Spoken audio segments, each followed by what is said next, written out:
এক রাতের জন্য আপনাকে চাই? আরে অপু, তোমার কাজ হয়েছে? আরে মুচি, তুমি কি দেখাচ্ছ? না না স্যার, কিছু না, আসলে আমার মাথা চুলকাচ্ছে।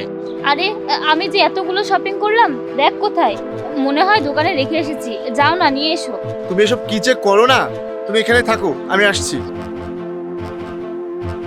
এই মুচি, তুই আমাকে কি বললি? তুই একজন অফিসারের স্ত্রীকে এক রাতের জন্য চাস?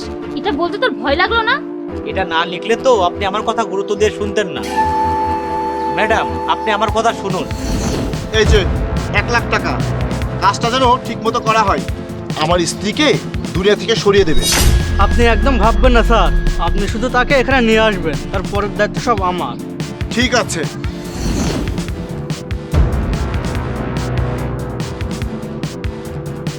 কি? তুমি এটা কি বলছো? আমার স্বামী আমাকে মেরে ফেলতে চাই? এটা আমি বিশ্বাস করি না। ম্যাডাম, মিথ্যা হলে আপনি আমাকে যে শাস্তি দিবেন আমি সেই শাস্তি মাথা পেতে নেব। শোনো, তোমার কথা যদি সত্যি হয় আমি তাহলে তোমাকে পুরস্কার দেব, আর যদি মিথ্যা হয় তোমাকে অনেক বড় শাস্তি পেতে হবে, মনে রেখো। আরে অপু, তুমি এই মুচির সাথে এত কি কথা বলছো? আরে কোনো কথা বলছিলাম না, টাকা দিলাম। তুমি ব্যাগ এনেছো? হ্যাঁ এনেছি, চলো যাই। হ্যাঁ চলো। অপু চলো, এই বাগানের মধ্যে দিয়ে যাই। সোজা রাস্তা থাকতে হবে, এদিক দিয়ে যাবো কেন? আরে ব্যস্ততার জন্য তোমাকে সময় দিতে পারি না, তোমার সাথে হাঁটতে ভালোই লাগছে।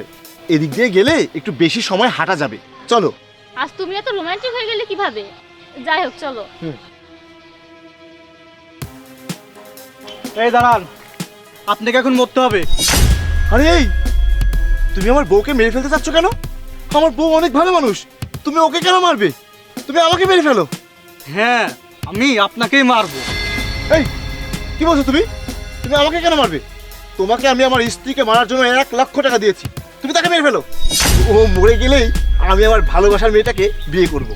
কিন্তু স্যার, আপনার স্ত্রী আপনাকে মারার জন্য 2 লাখ টাকা দিয়েছে।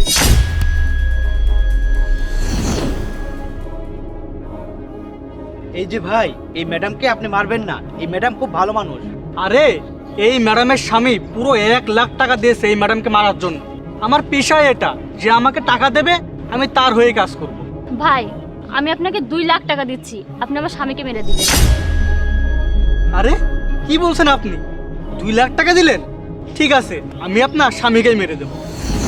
ভাই, আপনি এখান থেকে যান, আপনার কাউকে মারতে হবে না। আমার স্বামী যে নিজের মুখে স্বীকার করেছে, এটাই যথেষ্ট। ও যেটা করেছে সেটা যদি আমি করি তাহলে ওর আর আমার মধ্যে পার্থক্য কি থাকলো? আমার স্বামীকে মারার দরকার নেই, কারণ আমি তো আমার স্বামীকে অনেক বেশি ভালোবাসি। ও বেঁচে থাক, আমি ওর জীবন থেকে সরে যাব। জাহিদ, তুমি তো আমাকে ভালোভাবে বলতে পারতে, আমি সরে যেতাম তোমার জীবন থেকে। মানুষ ভাড়া করে এমন খুন খারাপি করার কথা তুমি ভাবলে কি করে? আমার মতো স্ত্রী পেয়েও যখন তুমি বুঝতে পারোনি, তাহলে আমি আর চাই না তোমার সাথে থাকতে। ভালো থেকো। অপু প্লিজ যেও না, আমাকে ক্ষমা করে দাও। আমি আমার ভুল বুঝতে পেরেছি, আমি তোমাকে নিয়েই সংসার করব। চলো ফিরে চলো, আমাকে ছেড়ে যেও না। আমি আর কোনোদিন তোমাকে অবহেলা করব না, প্লিজ। ঠিক আছে। স্যার, ম্যাডাম, এই নিন আপনাদের টাকা। কাজ না হলে আমিও টাকা নেই না, আর আমিও এসব কাজ আজকের পর থেকে ছেড়ে দেবো। আপনারা আমাকে ক্ষমা করে দেবেন।